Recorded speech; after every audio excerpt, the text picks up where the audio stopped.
смотрел так упрямо. И если бы не твой милый голосок, я бы упал, сделав последний вздох. И звезды мирно падали, как будто до меня. Я каждый раз загадывал тебя не потерять, но больше не могу, я просто мучаю себя. Теперь ты пожалел меня.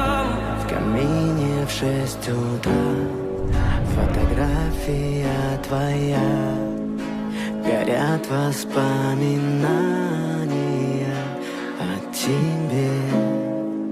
У камина в 6 утра разбитая душа, все твои обещания пустота.